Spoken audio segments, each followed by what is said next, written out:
नमस्कार। Ajit web TV देख रहे सभी दर्शकों का स्वागत है। मैं रोहिणी ओब्रॉय और आप देख रहे हैं खबरों के आईने से। इस वक्त स्टूडियो में हमारे साथ मौजूद हैं अजीत समाचार से न्यूज एडिटर विकास सचदेवा जी। विकास जी, मैं स्टूडियो में आपका बहुत बहुत स्वागत करती हूँ। बहुत बहुत धन्यवाद। तो आज के कार्यक्रम की शुरुआत हम अपने कुछ खास मुद्दों से करेंगे। विकास जी, सबसे पहले हम बात करेंगे, केंद्र ने गर्ल्स की जो मैरिज एज को लेकर उन्होंने एक चेंजेस, काफ़ी तरह की चेंजेस की है। उन्होंने कहा है कि जैसे पहले होता था कि 18 में मतलब कि लड़कियों की शादी कर देते थे, अब उन्होंने उसको बढ़ाकर 21 तक कर दिया है। इसमें लड़कियों को बहुत तरह के फ़ायदे भी हैं, तो इसके बारे में आपको क्या लगता है कि आपके क्या विचार हैं इसके बारे में? देखिए, पहले पुराने ज़माने में तो बाल विवाह चलता था। लड़कियों की जो शादी है वो 12-15 साल में भी कर दी जाती थी। लेकिन उसके बाद जब भारत आज़ाद हुआ, थोड़ा सा चेंजेस आए, थोड़ी सी रेवोल्यूशंस आई, और उसके बाद जो लड़कियों की मैरिज एज जो है, विवाह योग्य आयु जो है, वो 18 वर्ष कर दी गई और लड़कों की निश्चित की गई 21 साल। लेकिन पिछले कुछ समय से ये बहुत ज़्यादा एक देखने में आ रहा था कि लड़कियां जो हैं वो किसी भी मामले में लड़कों से कम नहीं है, किसी भी क्षेत्र में कम नहीं है, ये हम सभी जानते हैं। बिल्कुल। और लड़कियों की जो मैरिज एज है वो 18 साल का मतलब है कि 18 साल में बहुत, वैसे तो सुनने में तो कम ही आता था कि 18 साल में, लेकिन 18 के आयु में वो शादी के योग्य हो जाती थी कानूनी तौर पर। बिल्कुल बिल्कुल। तो 18 साल में अगर लड़की शादी करके एक अलग घर में चली जाती है, गृहस्थी बसाती है, अपनी सारा घर परिवार देखती है, परिवार को आगे बढ़ाती है, तो उससे क्या है, एक तो जनसंख्या में बहुत जल्दी वृद्धि के चांसेस हैं। बिल्कुल सही है। ठीक है। दूसरा है कि जो लड़कियां हैं वो, उनको पूरी तरह से पढ़ने का और अपने पैरों पर खड़े होने का एक मौका नहीं मिलता। मतलब उनकी इच्छाएं जो है वो दबकर रह जाती हैं अपना, ये भी आप कह सकते हैं। हाँ, तो सबसे ज्यादा जो है वो सरकार ने ये देखा कि अगर हमें जनसंख्या जो कि बहुत तेजी से बढ़ रही है, जनसंख्या को अगर कंट्रोल करना है, तो अगर उसमें हम 3 साल का और गैप डाल दें। बिल्कुल सही किया वैसे।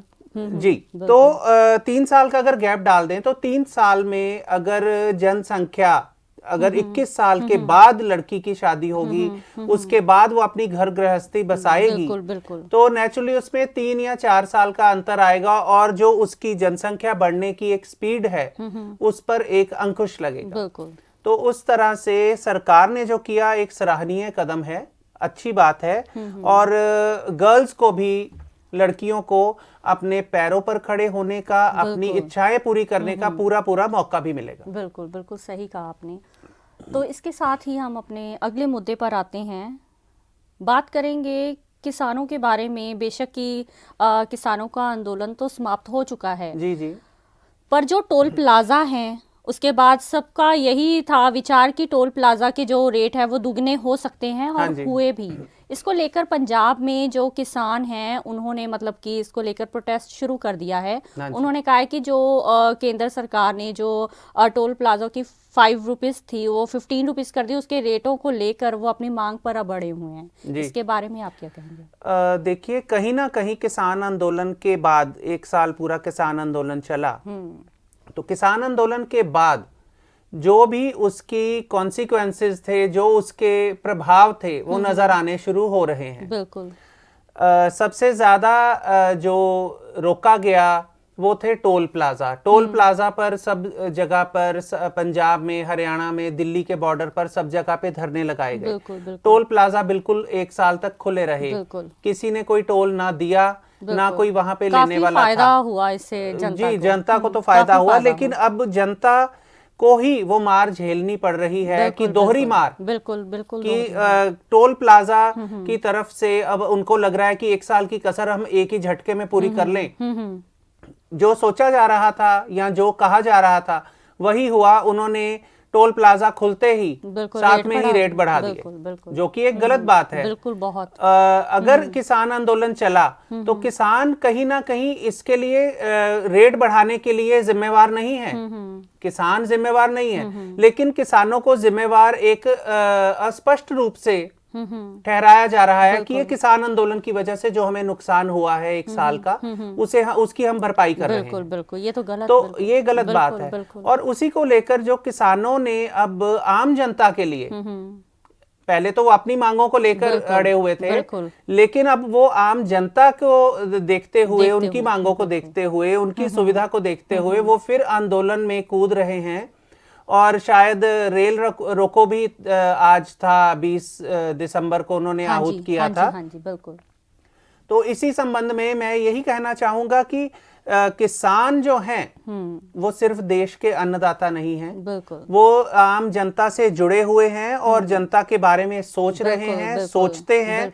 और यही वजह है कि किसानों का जो आंदोलन है वो इस हद तक सफल रहा है और उन्हें उसमें जीत प्राप्त हुई है। बिल्कुल, तो हम आस करते हैं कि इसमें भी जी बिल्कुल होनी चाहिए। तो अगले मुद्दे पर आते हैं। ओमिक्रॉन को लेकर जी सेंटर ने वार्निंग दी है लोगों को। उन्होंने कहा है कि जो ओमिक्रॉन वेरिएंट है काफ़ी तेज़ी से फैल रहा है, तो इसको लेकर उन्होंने लोगों को चेतावनी दी है। उन्होंने कहा है स्वास्थ्य विभाग ने कि इससे बचाव के लिए वह भीड़ भाड़ वाले जो होते हैं इलाके या कोई ट्रैवलिंग वगैरह, उससे ज़्यादा से ज़्यादा वह बचें। इसके बारे में आप क्या कहेंगे? ओमिक्रॉन का जो प्रभाव है वो दिन ब दिन भारत में बढ़ता जा रहा है। बिल्कुल, काफी ज्यादा इसके बहुत ज्यादा इसका जो प्रभाव है वो बढ़ रहा है। और इससे सबसे ज्यादा जो असर है वो फिलहाल अभी तो महाराष्ट्र साइड और बेंगलोर या साउथ इंडिया साइड हो रहा है। अभी तो दिल्ली में भी काफी फैल रहा है। अब पंजाब में भी इसके मामले सामने आने शुरू हो गए। लेकिन एक बात मैं कहूंगा कि कोविड का कोई भी वेरिएंट हो, कोविड अभी तक पूरी तरह से गया नहीं है। और सरकार की जो गाइडलाइंस हैं, सरकार ने अभी तक सोशल डिस्टेंसिंग या मास्क के लिए कोई गाइडलाइन जारी नहीं की है कि मास्क उतार दिया जाना चाहिए या सोशल डिस्टेंसिंग जो पहले कही गई थी वो अब बंद कर दी जानी चाहिए। इस तरह का कोई भी गाइडलाइन ना सरकार ने दी है।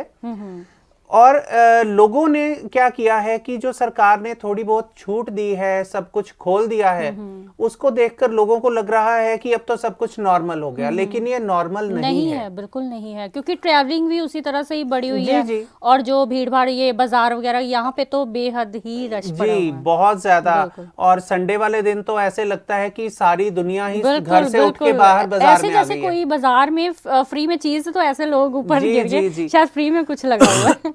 लेकिन ओमिक्रॉन हो, कोई भी वेरिएंट हो, कोविड से बचने के लिए अभी भी हमें पूरे से पूरे सचेत रहने की जरूरत है, सावधानियां बरतने की जरूरत है।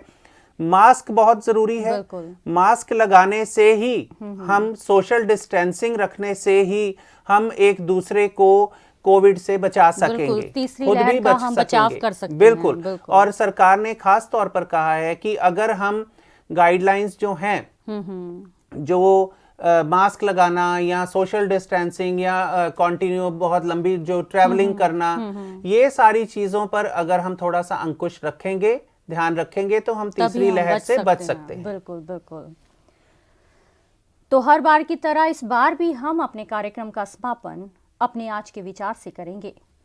कहते हैं, जब कोई कार्य प्रेम भाव से किया जाता है तो उसमें तत्काल सफलता मिलती है।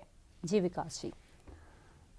कार्य कोई भी हो, किसी भी तरह का हो, अगर वो प्रेम पूर्वक किया जाए, चाहे बोलकर, लिखकर, किसी से व्यवहार करके, कोई भी काम प्रेम पूर्वक किया जाए, तो उसमें सफलता निस्संदेह उसी वक्त मिलनी शुरू हो जाती है। गांधी जी का भी यही एक विचार था कि प्रेम और अहिंसा।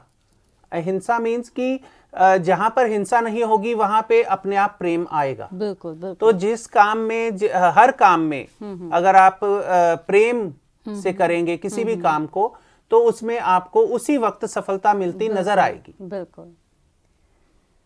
तो आज हमने चर्चा की है पिछले सप्ताह के कुछ खास मुद्दों के बारे में। अगले सप्ताह हम फिर हाजिर होंगे देश के कुछ खास मुद्दे लेकर। अजीत वेब टीवी देख रहे सभी दर्शक इसी तरह हमारे साथ जुड़े रहिए। अब हमें दीजिए इजाजत। नमस्कार। देश दुनिया ਦੀਆਂ ਤਾਜ਼ਾ ਖਬਰਾਂ ਦੇ ਲਈ ਹੁਣੇ ਪਲੇ ਸਟੋਰ ਤੋਂ ਡਾਊਨਲੋਡ ਕਰੋ ਪੰਜਾਬ ਦੀ ਆਵਾਜ਼ ਅਜੀਤ ਨਿਊਜ਼ ਐਪ। ਹੁਣ ਤੁਹਾਡਾ ਆਪਣਾ ਅਜੀਤ ਹਰ ਸੋਸ਼ਲ ਮੀਡੀਆ ਪਲੇਟਫਾਰਮ ਦੇ ਉੱਤੇ ਉਪਲਬਧ ਹੈ। ਫੇਸਬੁੱਕ ਦੇ ਉੱਤੇ ਹੁਣੇ ਲਾਈਕ ਤੇ ਫੋਲੋ ਕਰੋ ਅਜੀਤ ਦਾ ਅਫੀਸ਼ੀਅਲ ਪੇਜ ਡੇਲੀ ਅਜੀਤ ਤੇ ਹਾਂ ਨਾਲ ਹੀ ਦੋਸਤਾਂ ਨੂੰ ਪੇਜ ਲਾਈਕ ਕਰਨ ਦੇ ਲਈ ਇਨਵਾਈਟ ਕਰਨਾ ਨਾ ਭੁੱਲਣਾ। ਇੰਨਾ ਹੀ ਨਹੀਂ ਹਿੰਦੀ ਦੇ ਵਿੱਚ ਖਬਰਾਂ ਵਾਸਤੇ ਲਾਈਕ ਤੇ ਫੋਲੋ ਕਰੋ ਸਾਡਾ ਫੇਸਬੁੱਕ ਪੇਜ ਅਜੀਤ ਸਮਾਚਾਰ ਹਿੰਦੀ। YouTube ਦੇ ਉੱਤੇ ਵੀਡੀਓ ਖਬਰਾਂ ਦੇਖਣ ਦੇ ਲਈ ਹੁਣੇ ਸਬਸਕ੍ਰਾਈਬ ਕਰੋ ਅਜੀਤ ਦਾ official YouTube channel Ajit web TV. ਤੁਹਾਡਾ ਆਪਣਾ ਅਜੀਤ ਹੁਣ ਟਵਿੱਟਰ ਤੇ ਇੰਸਟਾਗ੍ਰਾਮ ਦੇ ਉੱਤੇ ਵੀ ਉਪਲਬਧ ਹੈ। ਟਵਿੱਟਰ ਦੇ ਉੱਤੇ ਖਬਰਾਂ ਦੇ ਲਈ ਫੋਲੋ ਕਰੋ ਡੇਲੀ ਅਜੀਤ ਤੇ ਇੰਸਟਾਗ੍ਰਾਮ ਦੇ ਉੱਤੇ ਖਬਰਾਂ ਦੇ ਨਾਲ ਵੀਡੀਓ ਦੇਖਣ ਦੇ ਲਈ ਫੋਲੋ ਕਰੋ ਬਲੂ ਟਿਕ ਵਾਲਾ ਸਾਡਾ ਅਫੀਸ਼ੀਅਲ ਚੈਨਲ ਡੇਲੀ ਅਜੀਤ। ਇਹਨਾਂ ਹੀ ਨਹੀਂ ਅਜੀਤ ਦੇ ਵੀਡੀਓ ਹੁਣ ਤੁਸੀਂ ਐਪਲ ਟੀਵੀ ਦੇ ਉੱਤੇ ਵੀ ਵੇਖ ਸਕਦੇ ਹੋ ਤੇ ਨਾਲ ਹੀ ਅਜੀਤ ਅਖਬਾਰ ਦਾ ਡਿਜੀਟਲ ਐਡੀਸ਼ਨ ਪੜ੍ਹਨ ਦੇ ਲਈ ਡਾਊਨਲੋਡ ਕਰੋ ਅਜੀਤ ਈ-ਪੇਪਰ ਐਪ। ਤੁਹਾਡਾ ਆਪਣਾ ਭਰੋਸੇਯੋਗ ਚੈਨਲ, ਤੁਹਾਡੀ ਆਪਣੀ ਆਵਾਜ਼, ਪੰਜਾਬ ਦੀ ਆਵਾਜ਼ ਅਜੀਤ।